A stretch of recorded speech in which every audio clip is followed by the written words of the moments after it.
Gonzalo Bonadío está con nosotros, Charito. Gonzalo, ¿cómo andás? Gracias por atendernos unos minutos. ¿Cómo estás? Buenas noches. ¿Qué hace, Franco? Hola, Sergio, ¿cómo están? Hola, Gonzalo. Un gusto siempre escucharte. En este caso, para que nos cuentes vos tu mirada de lo que ha sido para el deporte, no solamente para el fútbol, Gatti. Y bueno, a ver, para empezar, hay una curiosidad que para mucha gente debe ser inverosímil, ¿no? Y es que dicen que la mejor época de Gatti fue en Gimnasia de Grima La Plata.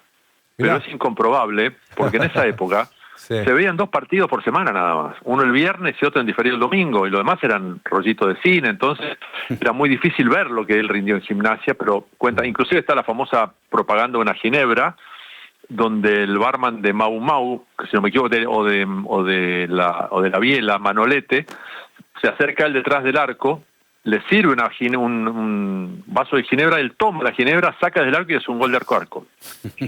Supuestamente, ¿no? Supuestamente, claro. Pero bueno, fue un personaje que revolucionó todo. Pensá que estuvo suspendido por haber jugado con Vincha y con Bermudas. La AFA mismo lo suspendió, se armó un escándalo. ¿Lo suspendió por usar Vincha? Sí, por usar Vincha y por Bermudas, porque se supone el reglamento exige que los jugadores tengan, respecto a los pantalones, tienen que tener el mismo pantalón, mismo diseño de pantalón que los demás jugadores, en ese entonces, del mismo equipo. Y el loco le importaba un cuerno todo eso. Iba con el pantalón rosa, con el color que se le ocurriera. Sí, bueno. Publicidades propias tenía, ¿no, Gonzalo? Totalmente, pero además hay, por supuesto, desde ya. Y además hay fotos de cuando él jugó en River, que no jugó tanto tiempo, efectivamente, como dijo Sergio, él peleó el puesto con Carrizo. Él se iba a entrenar con la camiseta del equipo de rugby de Hindú, cuyos colores son los de Boca. O sea, entendí que le importaba absolutamente nada. Sí, ¿no? El tipo hacía lo suyo, marcó una época, nadie que yo recuerde sacaba desde el arco como él, nadie jugó fuera del área como él.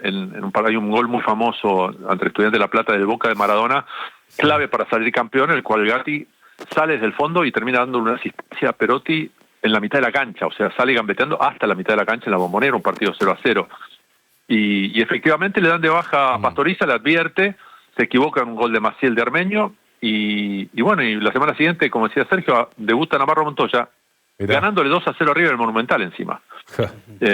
Una cosa muy, muy fuerte. Pero bueno, el loco fue extraordinario. A mí personalmente de la vuelta, si bien me encantaba su estilo, me parece que de la época del Pato Filiol fue el mejor, el más ganador de partidos. Y Hugo, bueno, hay una curiosidad más sobre el tema de lo del radicalismo. Él era de Carlos Casares. Él tenía inclusive un tambo, producción agrícola, y creo que es cuando le hacen el famoso gol de la pelota naranja en un partido con River, hay fotos que muestran que en el poste del arco estaba el famoso sticker del RA de Alfonsín. Mientras acomodaba la barrera. Exactamente. Entonces vos decís, pero ¿cómo era eso? Porque el hinchada gritaba después, en el 85 se gritaba, yo soy del abuelo peronista y de Cafiero, porque era la lucha en la interna, en las elecciones que se venían, pero estaba el famoso Gordo Bello, el papá de Claudia Bello, que era puntero radical en la Boca, y es el que logró destrabar eso, ¿no? O sea, le gustaba también la política. Sí, después, la verdad que el personaje se fue diluyendo un poco con los escándalos en España. Era muy difícil entrevistarlo porque quería cobrar mucho dinero, pero más allá de eso fue un personaje muy de los 70, Franco, porque hasta el 78 no tuvimos una línea con el seleccionado, pero en esos años era una impronta muy fuerte de los clubes. Pensá que los equipos independientes eran campeón de América del Mundo, Boca era campeón de América del Mundo, River se acercaba a ser campeón de América, entonces había mucho ídolo, se vendían pocos jugadores al exterior, no estaba tan fuerte como ahora, con lo cual a Bocini lo tuvimos siempre en Argentina, a Houseman toda la vida en Argentina, a Gatti todo el tiempo en Argentina. Era muy el Pato Filiol la mayor parte de su carrera. Entonces teníamos todos los fines de semana un jugador mejor que el otro. Era como tener todo el seleccionado crónico en Argentina. Qué bueno todo lo que contás de Gatti. Gonzalo, ¿y el hincha de Boca le perdonaba todo o no era tan así? Sí, le perdonó una buena cantidad de cosas porque Hugo fue además el tipo que eso estar con los brazos abiertos y arrodillados para no darle ventaja al rival, y atajaba. Él era el tipo que decía, yo atajo siempre con los ojos abiertos, lo que no es fácil cuando te patean de cerca. Bueno, así es como le rompieron la mandíbula en un partido con Independiente, la Galaxia Independiente en el 76. Tuvo una operación, estuvo mucho tiempo fuera de juego, pero volvió para salir campeón. Un tipo extraordinario como personaje. ¿Los arqueros lo copiaron a Gatti? ¿Hubo alguna generación? ¿Pasó, digamos, con Gatti como pasa hoy con el Dibu? Se nos cortó Gonzalo. Yo te contesto por Gonzalo. Si Dale. Yo creo que el Mono Navarro Montoya tomó muchas cosas de Gatti y Germán Burgos. Claro. Y Germán Burgos, por su estilo, por cómo achicaba, hacía la de Dios como la hacía Gatti, me parece que son dos de los arqueros que de alguna manera continuaron o intentaron continuar el modelo de Hugo Orlando Gatti. Claro, claro. No, pues viste que lo que ha generado Dibu es como una generación de chicos que aman a los arqueros, ¿no? Pero vos hablabas de estilo, ¿no? Digo, sí, a la hora del estilo, porque él marcó un estilo muy diferente a lo que se veía habitualmente, ¿no? El modelo Filiol, el modelo Agustín Mario Cejas, digamos, él fue algo totalmente diferente, porque ya el físico era diferente como arquero que tenía Hugo Gatti con respecto a sus colegas. Ahora que mencionás lo del físico, esto de que atajó, ¿no? Profesionalmente hasta los 44 años, que es impresionante, después siempre se mantuvo, ¿no? Físicamente muy bien, muy activo. Él murió hoy a los 80 años, ¿no? Pero siempre estaba muy activo, y ¿no? siempre se lo veía cuando uno va para la cancha de River, o iba para la cancha, lo veía jugando con amigos sobre Figueroa Alcorta, a un costado. Claro. Siempre se prendían los picados. Claro. Le encantaba estar activo. Claro. Le preguntaba recién a Sergio Gonzalo, que retomamos con vos el contacto, gracias, esto de si marcó a otros arqueros Gatti, ¿no? Si dejó... como pasa hoy con el Dibu, ¿no? Qué sé yo, que los más chicos lo admiran, lo miran como un lugar a llegar. Bueno, a ver, hay un par de situaciones que pueden graficar la época. El Loco fue seguramente el arquero que mejor sacó del arco con el pie. Con mucha precisión, con un estilo muy particular, pegándole medio con la parte de afuera del pie derecho. Pelotas rasantes, pelotas muy bien puestas a los compañeros. Era un gran contraatacador. Él atajaba la pelota y desde el piso ya le daba salida a sus compañeros, un tipo que corría riesgo, que se animaba, y de ahí podés decir que Pumpido más o menos tuvo la misma influencia, Valey un poquito parecido, La Volpe parecido, el Mono Navarro Montoya, hasta Bondancieri, que no sacaba bien con el pie, hizo todo un trabajo especial camino al Mundial 2006, inspirado en ese tipo de estilo, de saque de arco de Loco Gatti. De la misma manera, Filiol en el Mundial 78, no sacó nunca con el pie largo. Argentina salía siempre por el costado, primero por un estilo de juego y segundo porque el Pato no sacaba bien desde el arco, no le pegaba bien a la pelota. Pateaba mucho a una posición neutra, digamos, a disputar la pelota, no a la posición directa.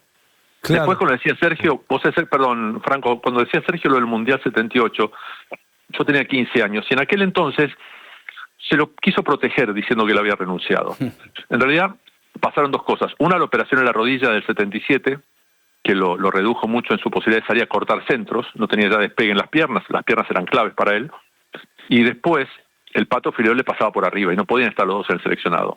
No podía haber un suplente entre Filiol y Gatti. No podíamos tener dos buenos. Se topó con el mejor Filiol entonces, ¿no? Pero claro, para mí en esos años es que Filiol marca, para mi gusto hasta hoy, vamos a esperar qué pasa con Dibu, el mejor arquero tuvo el fútbol argentino, aunque no era el estilo que a mí más me gustaba, pero era un animal el Pato, las piernas de Filiol eran únicas, y Gatti tenía un estilo totalmente opuesto. Era fascinante, porque la verdad tenías una cantidad de colosos en las canchas, incluido el Loco, que era maravilloso. Qué bien lo que estás contando. Estaba pensando en esto que genera, obviamente, el puesto de arquero, ¿no, Gonzalo y demás? Por eso te hacía la pregunta de si había generado una ola de una generación, digamos, que admiraba a los arqueros, porque justamente, ¿no? Entre Gatti y Filiol era como un momento donde se cruzaban dos colosos. ¿No? 26 penales atajaron, ¿es un récord hoy todavía? Sí, bueno, el último partido en el viejo gasómetro, el de Avenida La Plata, fue San Lorenzo Boca y Gatti ataja un penal a Hugo Cosio. Un partido termina 0-0, la imagen que queda recordándose ese partido ese fue uno de los penales que atajó el Loco. El Loco, atajando penales, le hizo ganar a Boca la primera Libertadores. Fue el famoso León de Kiev que atajó con el gorrito y el pantalón largo bajo la nieve cuando Argentina le ganó a la Unión Soviética 1-0 en el 76. Fue emblemático y un personaje muy poderoso para el fútbol argentino, para el espectáculo en sí. Fue muy generoso con el espectáculo, aún en desmedro de su propio destino, porque lo llevaba a correr riesgos importantes, ¿no? Y en general las hinchadas lo bancaban y lo rescataron de muy buena manera porque aportaba mucho para el espectáculo. Había un partido de River y Boca en la cancha de River, en la cual él, atajando para River, tiró laterales. Tiró laterales, qué loco, ¿no? Es impensado eso, claro. Hoy, para esa época, y encima en esa época, ¿no? Claro. Estaban disputando la pelota con rojitas al borde, a mitad del campo de River, y forcejeando le sacó la pelota y tiró lateral él. Estaba pensando en los distintos, ¿no? Los arqueros distintos. Chilabert, un distinto también, porque pateaba tiro libre, ¿no? O pateaba, ¿no? De mitad de la cancha y te la clavaba en el ángulo, ¿no? Y el Dibu mismo, ¿cómo lo comparás a Gatti de esa época con Dibu hoy? Porque también es un arquero que ataja penales y que también es un personaje, ¿no? En sí mismo, o sea, es atractivo, hace su show antes, durante, después del partido, ¿no? Es polémico también, ¿no? Sí, en la personalidad yo lo veo más cercano a Chilabert que al Loco, porque además a Dibu se manifiesta celebrando que lo ataquen, que lo agrede a la tribuna, le encanta eso, lo hace sentir activo, le da adrenalina. No, más parecido a Chilabert que a Gatti, en ese sentido Dibu. Después, Dibu lo que tiene una característica rara en el arquero argentino y es que domina el área. Algo por lo cual juega también en Inglaterra, pues si vos no dominás el área en Inglaterra, estás en el horno. Pues juegan mucho desde arriba, cabecean muy bien. En el fútbol argentino muchos arqueros tienen problemas. Fíjate que Armani, que es un fenomenal arquero, ataja muy abajo de los palos. El Loco salía, pero ya no tenía tanta potencia de piernas como para salir a cortar. Lo que sí hubiera sido un gran beneficiado con la regla de... Claro, de no poder agarrar la pelota con la mano, claro. Pero claro, si él era... Es más, vos es que hay dos... ¿Con qué regla? Pero me perdí. Claro, antiguamente, si el defensor o un compañero te daba la pelota, el arquero la podía agarrar con la mano. Después cambia la regla y Gatti hubiese sido... no le hubiese molestado, digamos, el cambio de regla. Un adelantado total, inclusive fíjate que hoy mismo vemos arqueros que reciben la pelota y es un tembladeral. Claro. Entonces vos decís, pero ¿cómo? Estos flacos viven de eso y no pateas las pelotas. Es raro. Claro.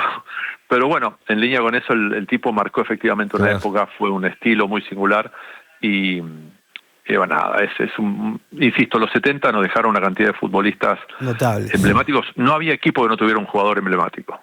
Claro. Gracias, Gonzalo Bonadío, un fuerte abrazo. Gracias por compartir estas historias, ¿no? Buenísimo. Charito, quédate, no te vayas, por favor. Para seguir hablando de este gran personaje del fútbol argentino, el notable Hugo Gatti.